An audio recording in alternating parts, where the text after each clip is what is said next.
we have with us tonight 3 guests. So why don't we call up one of our guests? I would like to call up here Timothy Baran. Timothy is Denise's son, and Timothy enjoys. Timothy, where'd you go?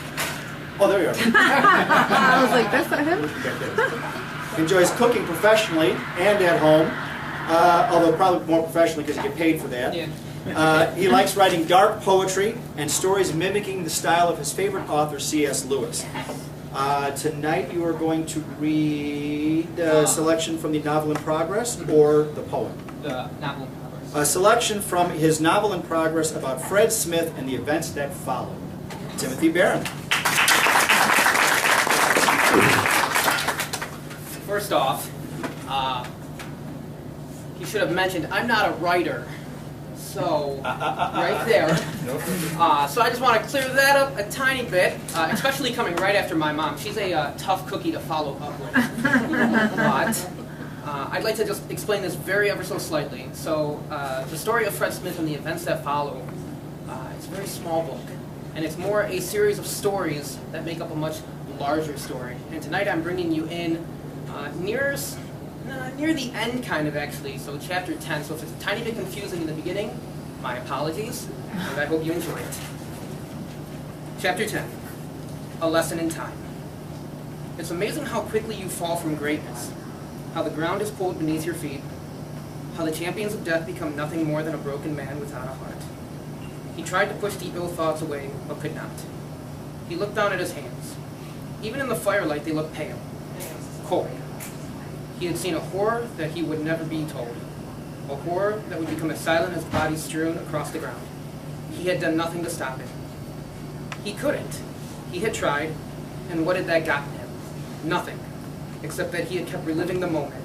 If only he could go back, he could change it. He would change it all, but he couldn't. He didn't work like that anymore. The rules had changed, and the only help that he had received was a smudged, crumpled up piece of paper that had appeared on his desk, the childish handwriting he had become so very used to.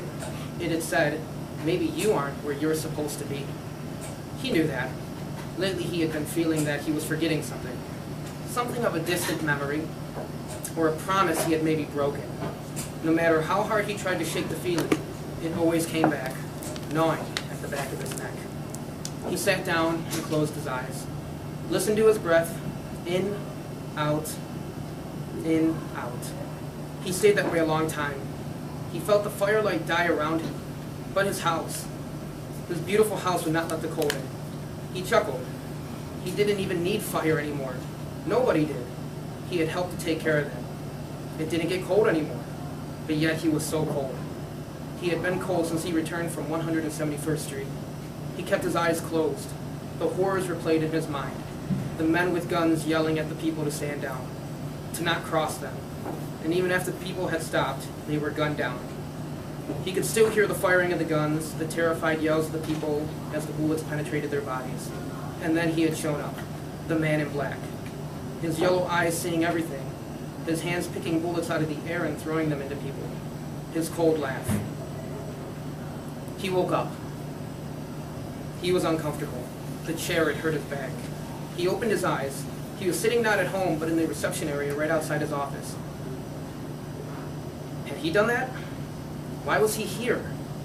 You're right where you're supposed to be. Fred turned his head. Sitting next to him was the boy in his grass-stained jeans and striped red shirt, his blue baseball cap jammed onto his long blonde hair. The boy looked up and smiled at Fred.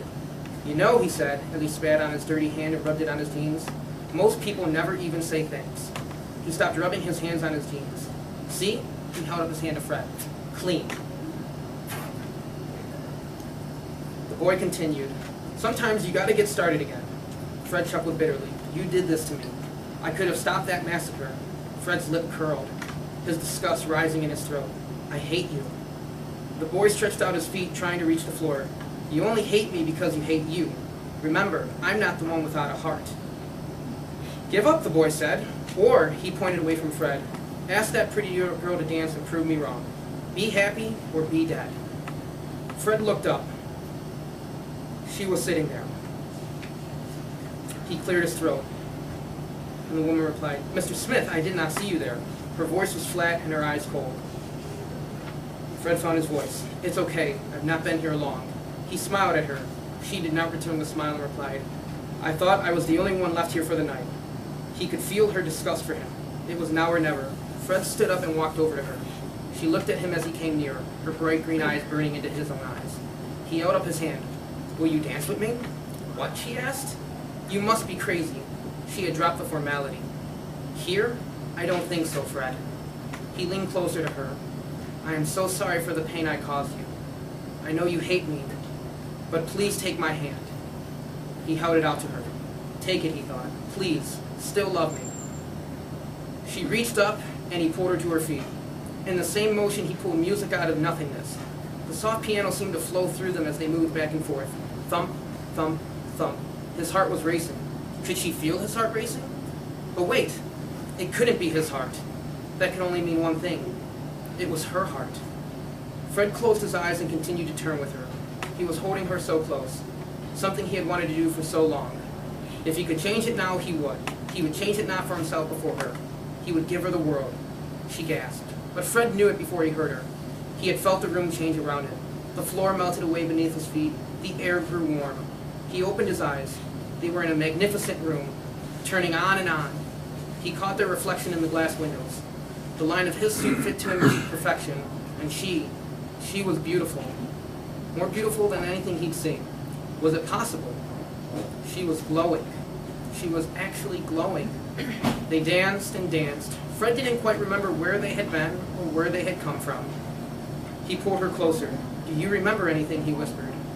She put her head on his chest. "I don't care," she said softly. Fred watched her as she closed her eyes. They had stopped dancing. Her breathing had slowed, and her eyes opened slightly. "Oh!" she exclaimed. Fred, startled, slightly backed off. She turned quickly, rushed to the glass door, and flung it into the nighttime air. "Snow!" She laughed out loud and ran to greet it, arms open and wide-eyed. She spun in circles, around and around. She stopped in breathlessly, calling out, "Fred!" she laughed. "Come and dance with me!" He had been watching her. The more she had spun around, the brighter she glowed. Fred stepped quickly to be next to her. He pulled her closely. He wanted to keep her warm, but rather it was her glow that kept him warm. "I never thought I'd ever get to see snow," she exclaimed. She stopped smiling and looked at him curiously. "How is this possible?" He answered her with, "Are you happy?" Her eyes sparkled as she smiled at him. "I am, Fred. I actually am." "Then will you stay with me?" he asked. She teetered and pulled back slightly. "You'll leave me. I know you, Fred Smith. You've hurt me so bad. I can't remember much, but I do remember this." He pulled her closer. "I won't." She put her hand on his cheek, her soft hand. He was falling in love all over again, and he couldn't stop himself. He looked into her eyes. There was only sadness there for him. Oh, I'm sorry. She put her hand on his cheek, her soft hand. He was falling in love all over again. "What's different now, Fred? How can I trust you?" "I don't have a heart." The words left before he could stop himself. He looked into his eyes. There was only sadness there for him. She pulled him close. "I'll share my heart with you." She ran her thumb across his lips. "Just promise you won't leave." He closed his eyes and held her close. "I promise you," he whispered into her ear. "I will always be there." And he really was. After that night, he never looked back. He started a life with her, and he bought her a small little home, and he didn't know why, but it seemed absolutely the place to be, a little to the left and right before the beginning of the street. And he filled it with everything that she liked, her favorite colors and her favorite smells, and she glowed brighter. The walls knew happiness, and the floorboards creaked with laughter, and it never knew pain or sadness. He remembered when he was told that he was going to be a dad and her a mom. He never forgot it because she glowed at her brightest.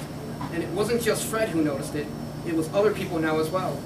They would come up to him and say, "Your wife is radiant. She's positively glowing." At this, Fred's chest would swell with pride, because he had her and no one else did. The years went on. Their hair got grayer, and the lines on their face grew deeper, but her glow remained the same. Every night they would crawl into bed, hold each other, and she would whisper to him, "Share my heart, Fred. Share my heart." And it would beat for the two of them. Until one cold morning, it had started to snow. Her favorite time of year. Fred came into the house, and it seemed a bit wrong, a bit small, a bit dimmer. He couldn't find her glow, but he did find her. lying on the floor, dead. Right in the middle of washing the dishes. And Fred cried. He had broken his promise to her. He had not been there. He had let her go without saying goodbye. And the house became as quiet as Fred did. The wall shrank back, and the floorboards remained silent. A heavy air rung among the rafters. He became reserved. He didn't have a heart now, but he did have a pain in his leg. A pain that would not cease. The doctors couldn't find a problem, and Fred didn't care. He was sure that he had a heart, and that it would ache like his leg. One morning, carrying in the groceries, his leg hurting more than ever, Fred stopped. He felt it in his chest. It hurt like his leg, but only worse. He closed his eyes and died. "Mr. Smith, can you hear me?" Fred opened his eyes. She was kneeling in front of him. His back hurt ever so much. "Fred, are you okay, Fred?" She shook him, concern rising in her voice. Fred looked around, blinking into the light. "Where am I?" He sat up from the floor, scratching his head. "So you are okay?" She muttered sarcastically. "I don't even know why I give you a chance anymore. I don't know." And before he could call out for her to stop, she was gone. Fred lay back down, looking into the lights.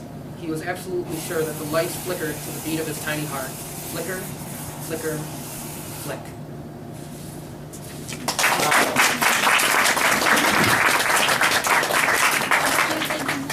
I was going to say, you know, I don't cook. If I don't cook as well as you don't write, we'll both be okay. That was wonderful. Thank you. Thank you.